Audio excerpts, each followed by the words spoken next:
Hey, everybody, we are here to tell you about a cool new feature on the website that we would love for you to check out. Head to howtosplitatoaster.com and check out the bottom of the page. You'll find a box floating there that says, quote, Ask Seth and Pete, close quote. This box is magical. You just type a question in there, and the robots behind the scenes will search the actual audio of our entire library of past episodes and not only give you a short answer to your question, but point you to the specific episodes where we discussed your topics so you can listen yourself. At this point, we're just testing it. To know if this feature should be a permanent feature on the website, we need your help. For that, we need you to ask a lot of questions. So head to howtosplitatoaster.com and click the box, Ask Seth and Pete. The robots will do the rest. On with the show. Hey, everybody, it's Pete. Welcome to How to Split a Toaster. We are on our hiatus. We're taking a little bit of a New Year, January, February break between seasons, but don't worry, we will be back next season. We've got some incredible guests lined up to talk all about divorce and relationships and saving the most important relationships in your life. Until then, we have a couple of rebroadcasts, some of our favorite episodes and favorite guests coming back at you this month. And this is the first one. Dee Wallace is an actor and a healer, and she spent the last 20 years as an advocate and teacher in the art of self-creation. Today, we're talking about healing yourself and your kids after living through the trauma of a divorce. So you should catch her here and then go catch her in some of her most amazing film roles. E.T., she was Mom in E.T., Cujo, The Howling. Oh, she's incredible. She's a wonderful character, and we are so lucky to have had her on the show this last season. And so thanks, everybody, for hanging out with us as we take a little break to refresh and recharge. And we will see you right back here in the toaster in March.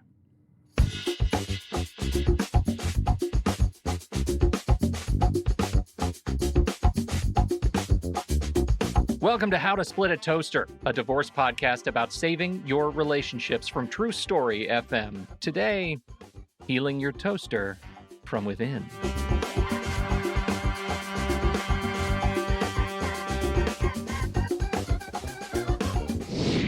Welcome to the show, everyone. I'm Seth Nelson. I'm here, as always, with my good friend, Pete Wright.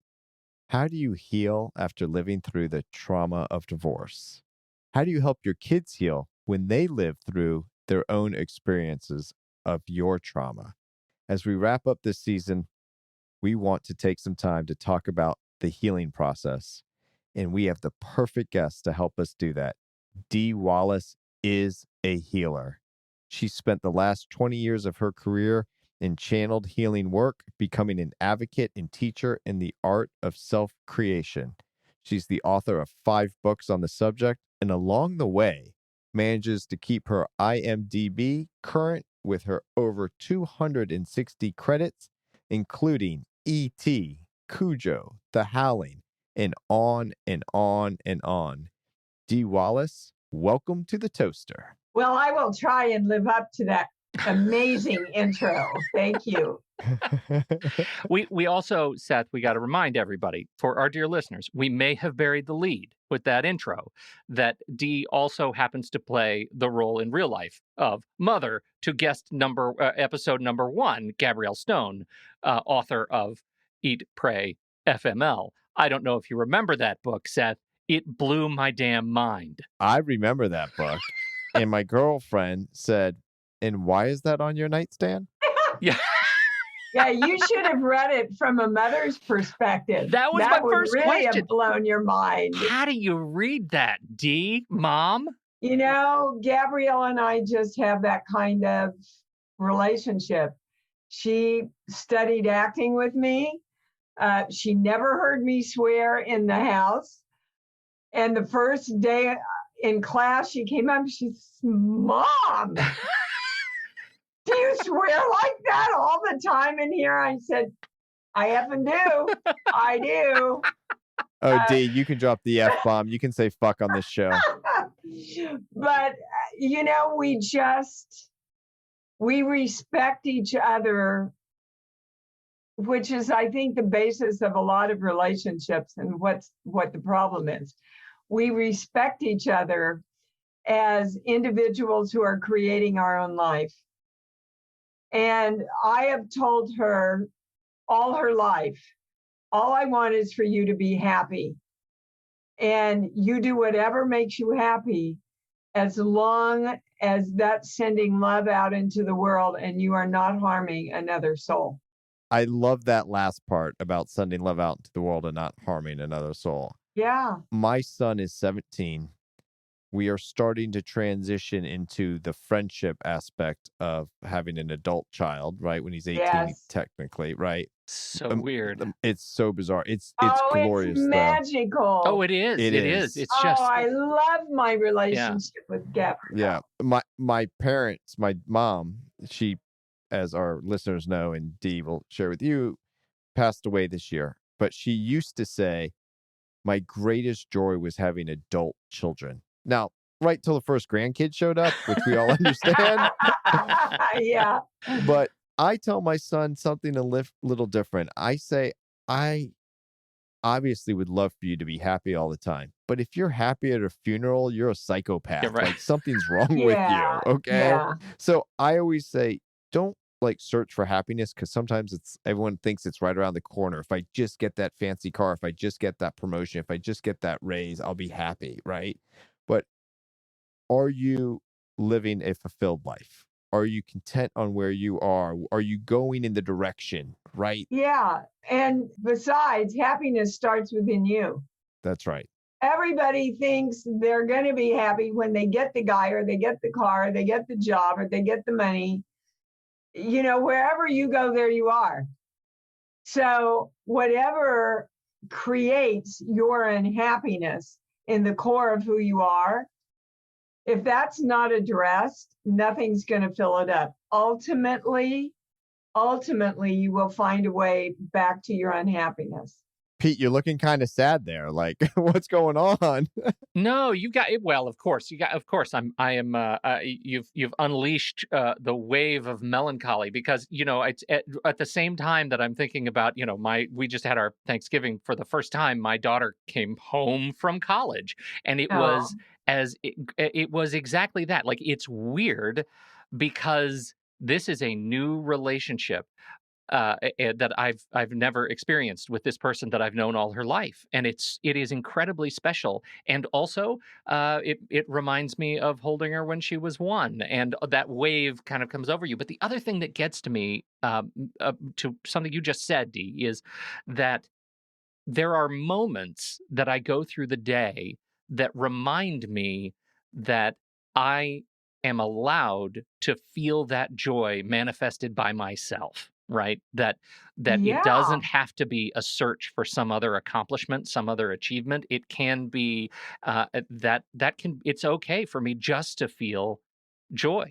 Well, not only is it okay, it's the highest state of happiness and joy that you can manifest, because I can sit here in my office and just decide to feel joy and happiness. I don't have to have a reason.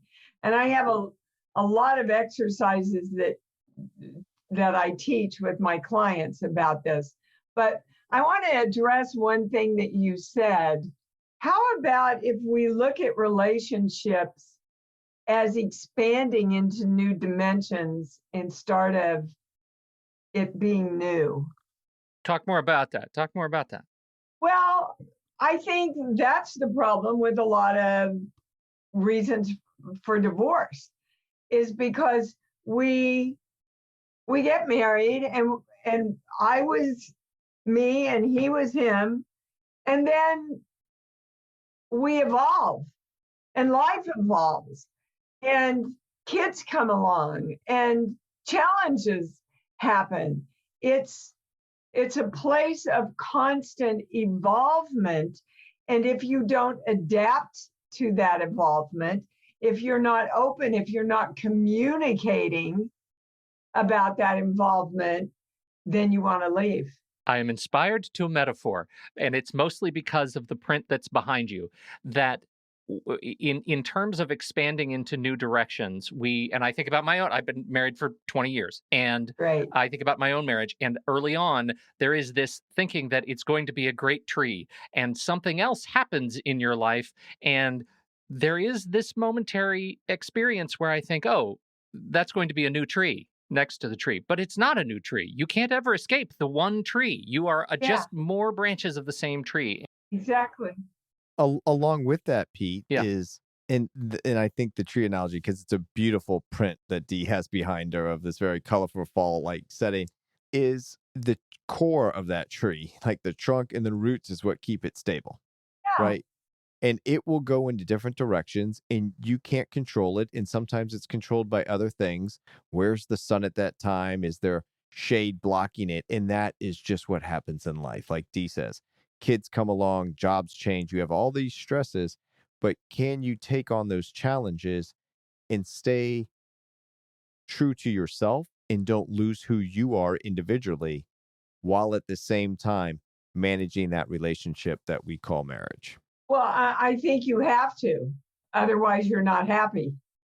If you give up you to take care of everybody else, if you give up you to make somebody else happy, then you're going to end up in resentment. Right. Can we take a step back, Dee, and establish your bona fides on the subject of divorce? Yes, I've been divorced 3 times. So you... Pete, you know what we call that in my business? Tell me. A pro.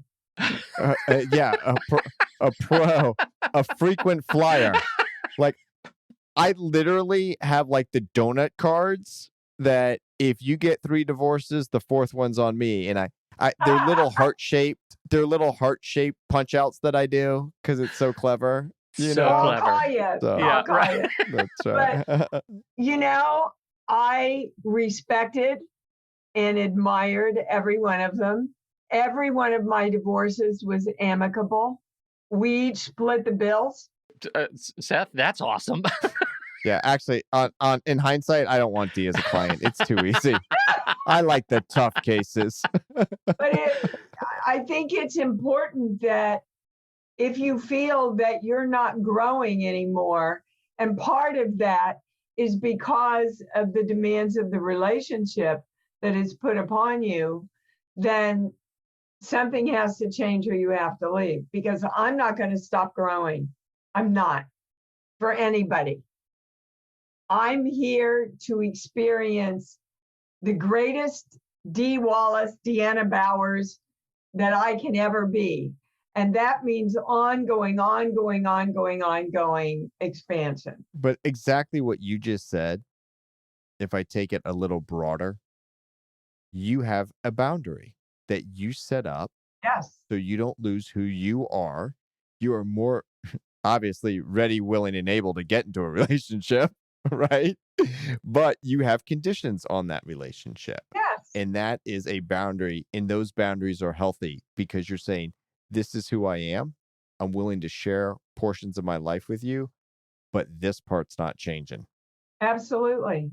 And there are times in my marriages where I have changed because it was worth it to me to change, to stay in a relationship that I loved.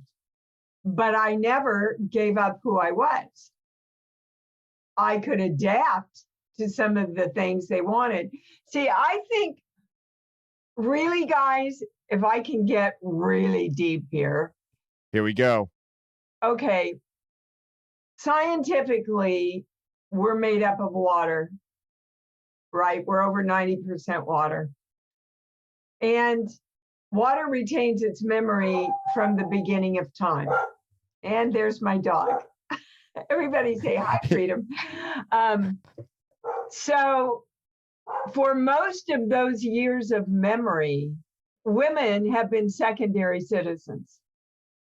Women have been property.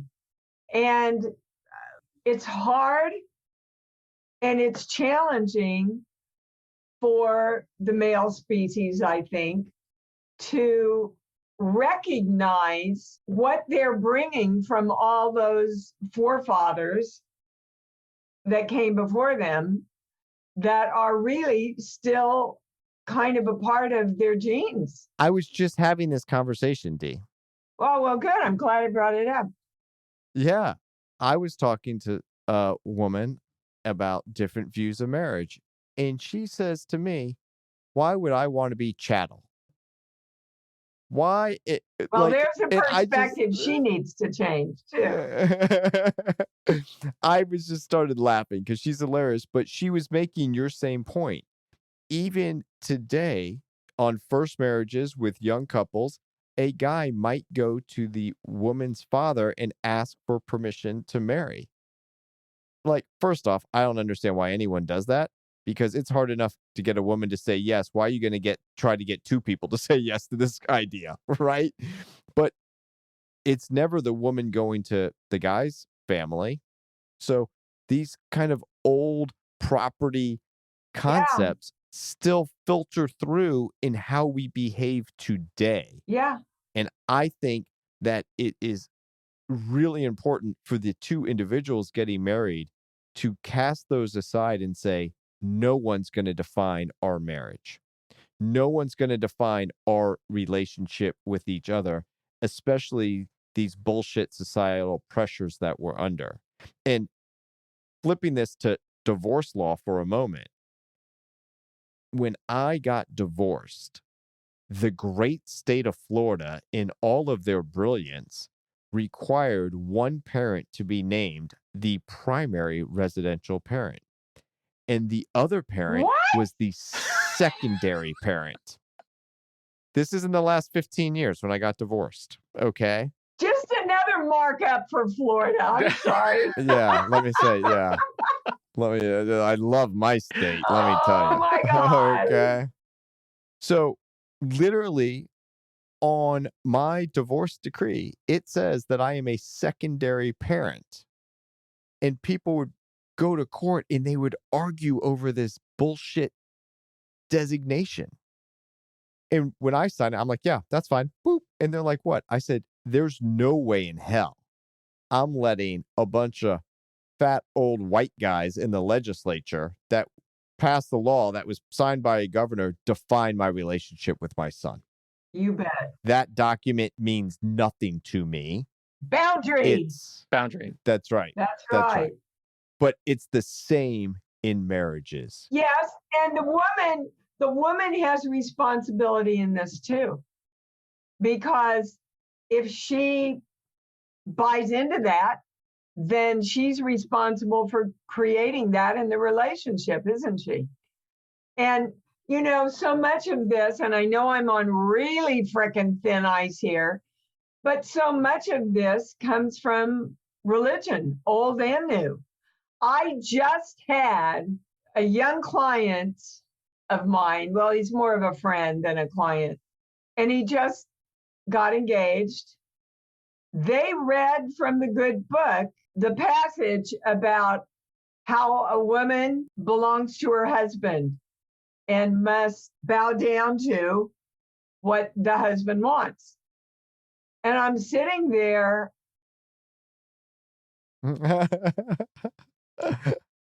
I think it takes a lot to get Dee speechless, and that was one of them, right? And I don't judge. I'm not judging, but I'm saying both partners have to know who they are and what they believe before they go in. I know you can speak for yourself, but as a lawyer, I love speaking for others.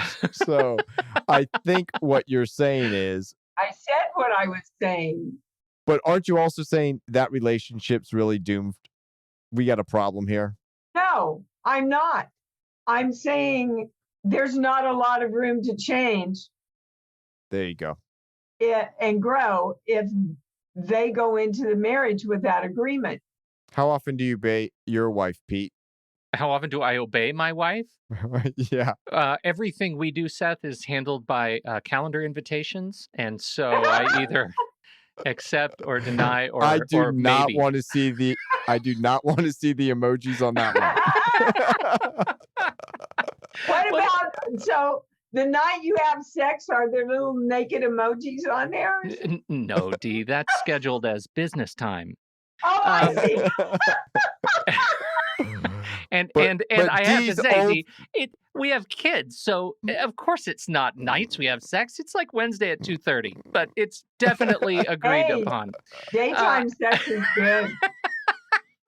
I think this gets to one of the things that I love so much about about your work in terms of becoming an advocate and an empowerment speaker for rebuilding after trauma and after things that challenge us in our lives, and this idea I was introduced to this concept not long ago on another show of capital T versus small t trauma, and I think divorce fits both definitions. So just for the sake of how I understand it, capital T trauma is the major singular event, transformational event, right? That is the car accident. That is the sudden loss of a loved one. That is a sudden something sudden that happens in your life that changes the trajectory of it in some way, shape, or another permanently. It is requires immediate recovery, and the small T trauma is the constant and pervasive and building, compressing trauma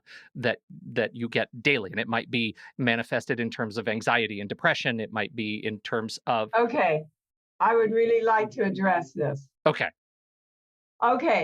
Everything's energy. We all learned that in 5th grade. Energy is always has been, always will be. Is everybody in agreement with that? I concur. Okay. Energy is neutral. It's not positive. It's not negative. It just is until we give it a direction. Now, I'm responsible for directing the energy of me. I get to choose my thoughts. I get to choose my feelings. I get to choose my perspectives. So I'm busy creating me. I would like to suggest, and the Dalai Lama kind of backs me up here. He has an interesting take on trauma. He said, it's not the thing that happens that creates the trauma. It's your reaction and your story that you keep telling about your trauma. That's what's traumatizing you the most. 2 years ago, my daughter and I were doing a film together, and she pulled up at 6:30 a.m. And I went, well, how nice, she's coming by to go to the set with me. She walked in, and the minute I looked at her face, I said, what's up? And she gave me the news that my younger brother had just committed suicide. Now, in that moment, I have a choice. I can dissolve into tears and weakness. I can go, oh my God, why? How could he do this when my dad committed suicide? How could he do this? There's a million different ways that I have a choice to respond. And I looked at her, and she put her arms around me, and we had a cry. And we got on the phone, and we called all the family. And then I looked at her, and I said, and now we go to the set and shoot, right? And she said, yeah, Mom. We go to the set and work. And that's what we did. But again, so many people erroneously think they do not have a choice. So, Dee, on that point, Yes. in the military members celebrate what they call a live day. And it's the anniversary of the date when that veteran almost lost their life in combat. Oh, wow. They call it their alive day because I'm still alive and I'm still here. And Oh, look, my got life is chills. dramatically different than where it was before that roadside Oh, you bomb bet. blew up, right? Yes. But it's my alive day. And that's exactly what I think you're talking about in the civilian world. Yes. That you can choose to stay alive. You can choose to, okay, this was shitty. And this is definitely affecting my life. I'm not going to deny that. And what do I want to choose? What do I want to choose to go on?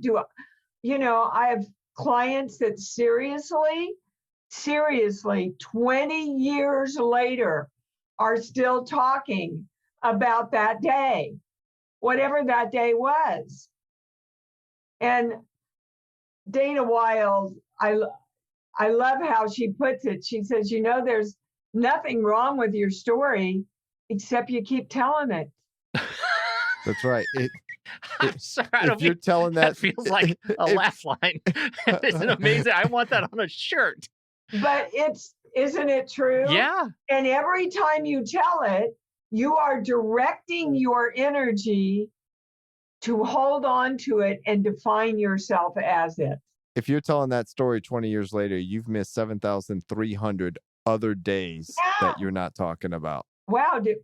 Yeah, count on it. You just as a lawyer, that out. Can you bill it that rate? Yeah, I wish, Pete. I'm impressed. Well, this whether gets it's true or not. It sounded good. So. I relate to this idea of sort of taking the choice, like making the choice of how you're going to respond to a trauma. And I think this gets to, like, this is why I was leading into divorce satisfying both needs, because we run into this experience when you're finished with a traumatic divorce, having not experienced the idea of making a choice to live, making a choice to not be burdened by that day the divorce happened, by that day there was such loss in my life, and instead living with things will never be the same, as if it's a bad thing. Exactly. It's an expansion. Yeah. It's a new chapter in a book. Yeah. A new branch on our tree, on my favorite tree. And here's the other thing, that there's positive things that come out of divorce that people just don't think about, Yeah. Oh, Dee, you're raising your hand. You go. Well, there are. One that I know in my life is my son has an amazing stepdad. We actually call him Bona's dad when we're just chatting with him. He's Steve. How great. But you can't have too many people that love your kid. What right? a great perspective. And so, and I've had the joy of see, Pete, even Dee Wallace is agreeing with what I say. It's got to be killing you, brother. Oh, that's beautiful. And I've had the joy of having other children, not biologically my own, feel like to this day that they are. I love them so much. And that's just an expansion. But you allowed that, you see. You allowed that to happen. You allowed yourself to accept that man. You allowed that relationship between he and your son. Yeah, he's awesome. You could have been an asshole about it. Yeah, I've fucked up so many other things, Dee. I had to get one thing right, Let me. That is actually settled science. Let me ask you another question, Dee, related to all of this. There is this question of grief. How does a grieving process fit into this? I mean, you and Gabrielle went to work, but at some point, you grieve. Oh, sure. What does that look like? Well, I think it looks different for every person. Every person grieves differently. My younger brother had been a severe alcoholic, like my father. So I kind of watched him kill himself before he did. It wasn't, I have to say, a huge surprise. When my husband, Gabrielle's daddy, died, that was a whole different grief process for me. That was the loss of a soulmate, right? I guess I just learned at a very early age, and I learned from two incredibly strong women who raised me. Your job is to go on. And I had a little girl to take care of. And I had a little girl to make sure I did everything in my power to take time to talk to her, to read books about death with her, and then to create at the same time a lot of happy moments so that she didn't learn to just dwell in the grief. And I think that, again, is a choice. I'll tell you, one of the biggest moments of grief I had is when I lost my last dog. Funny, I know, but we were soulmates, that dog and I. And the dog I have now, soulmates. It's a huge loss. And when I was holding her as they put her down, my last dog, and I probably wailed in that office, and they left me there for about 20 minutes. And then I came home and I got out some pictures and chose which one I wanted to honor her with, and had a great thing made up. And, I took some positive steps to honor what I had lost so that my grief started taking a different turn, a different expression, if you will. But I think a lot of grief comes when we define ourselves as victims, Yeah, that's true. Well, and that gets us back to the divorce process. I mean, especially to Seth, like the walking out of your lawyer's office, not only do you feel like a victim of your own marriage, but a victim of the process. Like, it's hard and invasive and victimizing. Well, I guess it can be. It wasn't in any of the three divorces that I had. So I don't think it has to be. It certainly does not have to be that way. It certainly is. To the point where people will say, I'm never getting married again because I'm not going through that again. And I explained to them, the divorce was what really sucked. Like, there were times in the marriage and things broke down, but and I think on this same front though, Pete, when you're talking about, and Dee, what you're saying about how you choose to grieve and how you can honor things that are lost, you can still honor the relationship that you had in the good times that you had. And the children you made together. And that's right. That's right. There's nothing wrong with that. I mean, probably sending an anniversary card might not be appropriate, but I mean. Well, it depends on if you guys still have a sense of humor about it all. That's right. That's right. That's right. Which I've counseled couples that just have a really great sense of humor, and they got that they could still be really good friends, right? That didn't work out so great as a marriage per se, but as friends, it's awesome. This past Thanksgiving, just a week or so ago, my former spouse invited me to spend Thanksgiving with her family, extended family. My son was there. So I came down, brought some great wine, one in one of the big bottles, and it's 12 o'clock on Thanksgiving Day, and her and Steve and I were there. Everybody else was doing things, and Steve and I had been counting down, like, okay, we'll start at noon. Like, and I'm like, 15 minutes to go, 10 minutes to go. And I opened up the fridge, and she just happened to be standing next to me. And I look at her and I said, how are you on commitment? And she looked at me like, what are you about to say? And I pull out the big bottle, the like jumbo one, not the two regulars. And I said, you think we can commit to finishing this bottle? And she goes, absolutely. See, that's what I mean. But again, we're back at choice. Right. You're choosing to create and nurture that relationship. And the choice always comes first, always. Everything's a choice. And it is a choice. It is a choice. And there's a million things that she has done that made choices positively over the last 15 years that have led to the friendship that her and I have to this day.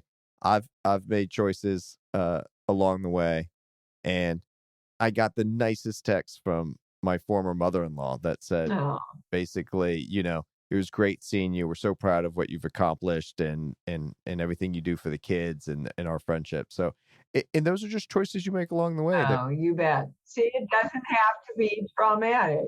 We're dealing with some similar things. I want to talk back to the kids. I'm just having this flashback to watching my own kiddo go through relationships, and one ended, and she's trying really hard to make the choice for friendship, and is running headlong into the cultural sort of expectation of propriety in friends, early, late teens, early 20s, that used to be dating, and parents thinking, oh, this isn't necessarily, you should make sure you take somebody else. So there's always a third wheel. You don't want it to be inappropriate because, you have a new girlfriend now, you have a new boyfriend now. You don't want them to get nervous or anxious. And I have a real hard time with that. I have a hard time. Well, I would look at them and say, thank you for sharing.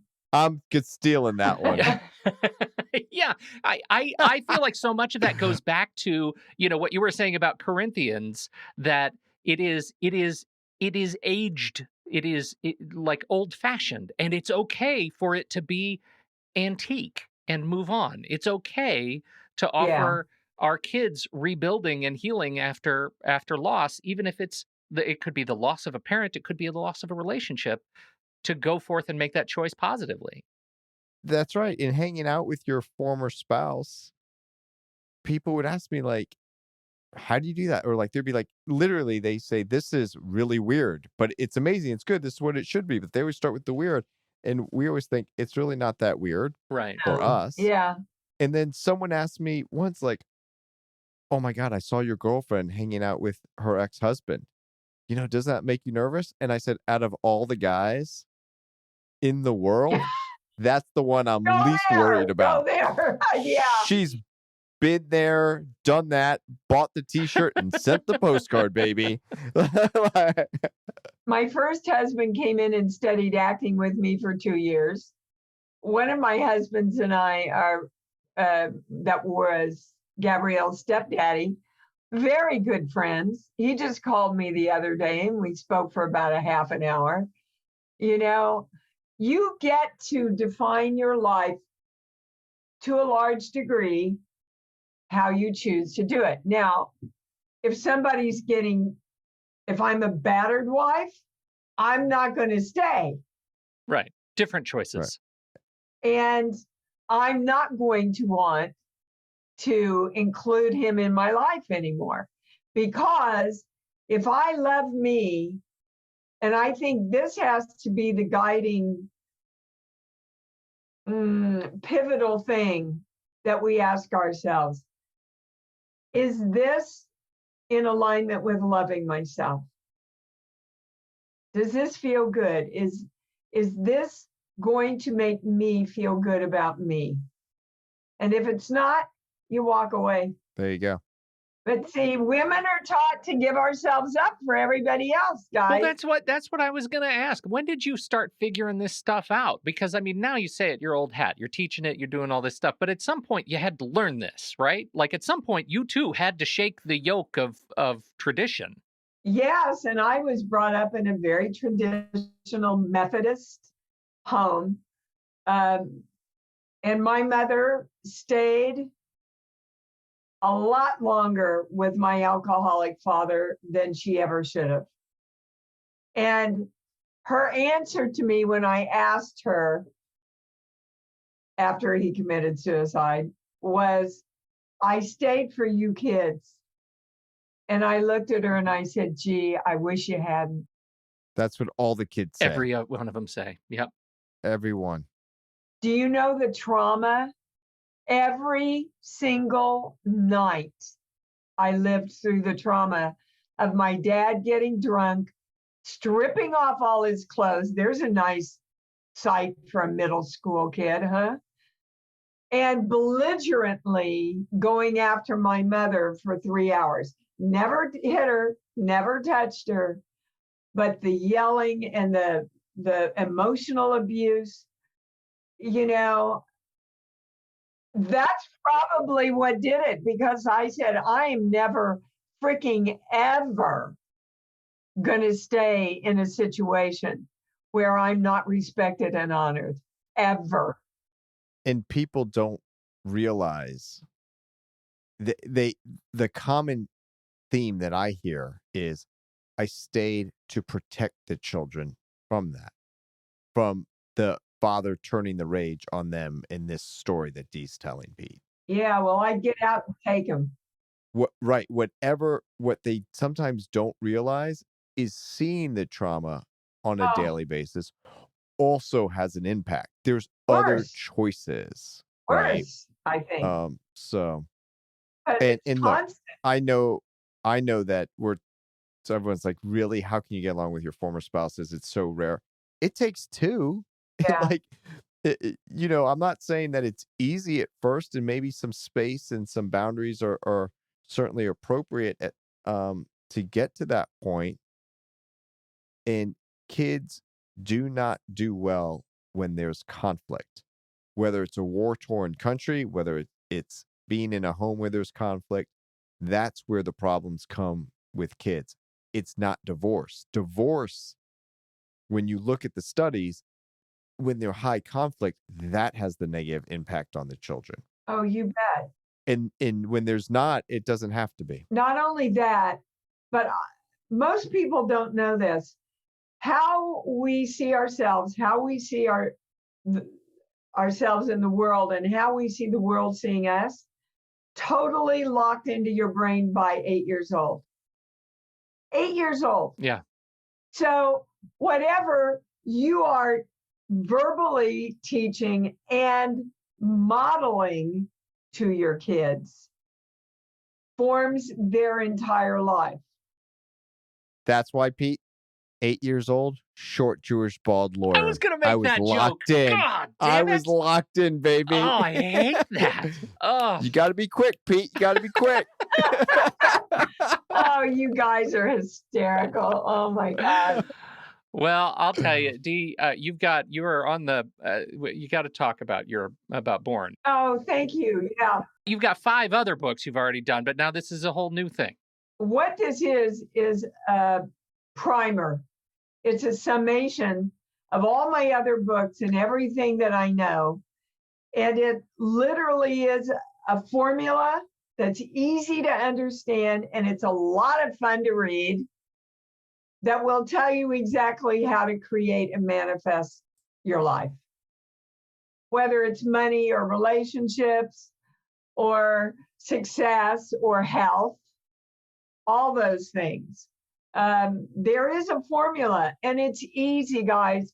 Creation is easy. I often jokingly say, God created the world in 7 days. How hard could it be? Right? So, but you have to know that you're the creator of you. On this plane, we're given free will. And free will comes with choice, which we've been talking about all hour. So I got up one morning during the pandemic when all the studios were closed, and I said, okay, what can I create today? And the first thing I heard was write the book. Yeah. So I did. Outstanding. I had that same experience during the pandemic. Yeah. With another box of wine. I woke up and I said, what can I create today? And the word milkshake popped into my head. Hey, I And would have he liked did. that one too. I would have liked that one too. And I masked up and I went to the supermarket and I got the supplies, baby.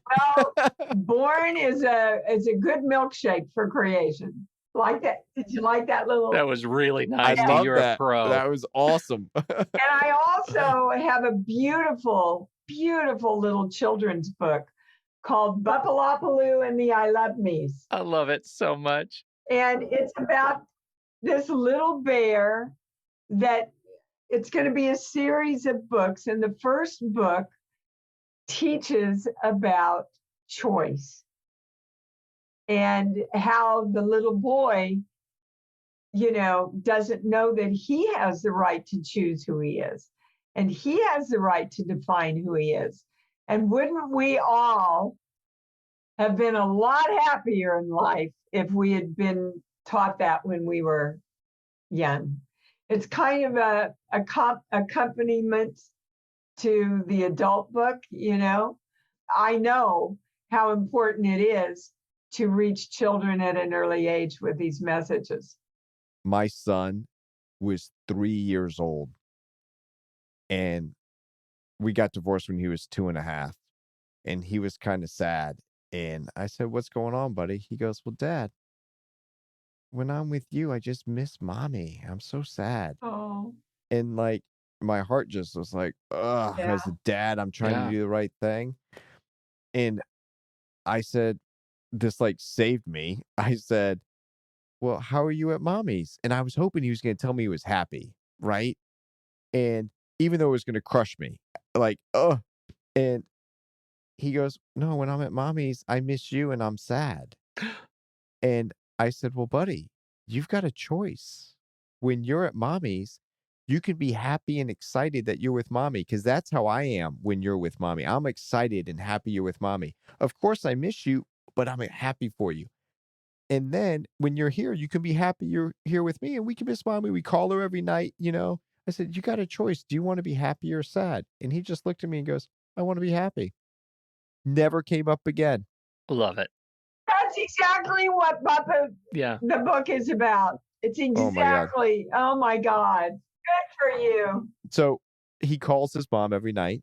And then I called her back after he was in bed, and she's like, "Hey, what's going on?" I said, "I just want to tell you we had this conversation because I'm, trying to keep her informed." And she said to me, and this was really like first 6 months after divorce or so, right? So it was still raw. And she goes, "Thank you so much for telling me, because he's been sitting here telling me how much he misses you when he's with me. And it's Oh, been tearing my heart out. And it's good, but But it also shows how early they can have those lessons impressed on them. That's such an incredible message. let me tell you, kids are more aware than they pick up everything. And that's what I mean. You taught him a lifelong lesson there. Well, I got one thing right, Dee. Oh, I'm thinking you probably have a few more than that, dude. Beautiful way to wrap up. Although, if you don't mind, I would like to plug something else I'm a big fan of.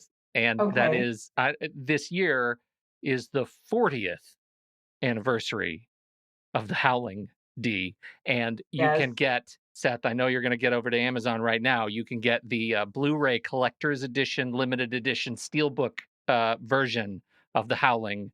Could be yours, but you better get it before it sells out. And the 4K is amazing, the 4K version. And I'm just saying, Pete, hold on, Dee. Okay. This is important Okay. because he's sending me to Amazon to get this. I'd like to point out we're recording this and Hanukkah is not over, Pete. And I've been going to my mailbox every day. He got you there, baby. Waiting for that 4K. Oh, God. Why do I do this show? Oh, that's great. That's great. Dee, you are a treasure. Thank you. Thank you. Thank you. Thank you, guys. It's been stimulating and interesting and a lot of fun, and not like most of the interviews I do, which was really refreshing. Thank you. And I started saying next year is the 40th anniversary of ET. I know. Oh, my goodness. That's right. Oh. I either feel very accomplished or very old. So I'm going to choose accomplished. That's right, baby. That's right. Right. Choose accomplished. That is well-deserved accomplished. Dee Wallace, national treasure, and E.T. and The Howling and Hills Have. Come on. Forget it. Are you working on anything right now? Are you working on it? The studio's opened up again? Are you masking up and going to work? Oh, yeah. I have 3 films coming out, and I have a beautiful little Hallmark movie on right now called Every Time a Bell Rings. Oh, lovely. Look at that. Yeah. All right. Nice. Credits where credit is due. And my book, just launched 2 days ago. So all of the links, especially links to jump in and buy that book, will be in the show notes. Everybody, thank you so much. Thank you, Dee Wallace. You're a delight. Thank you, Dee. Oh, thank you. Thank you for that. Love you guys. Love you guys. And thank you, everybody, for downloading, listening to this show. We sure appreciate it. On behalf of Dee Wallace, I'm Pete Wright. And you know this guy, America's favorite divorce attorney, Seth Nelson. We'll catch you next week right here on How to Split a Toaster, a divorce podcast about saving your relationships.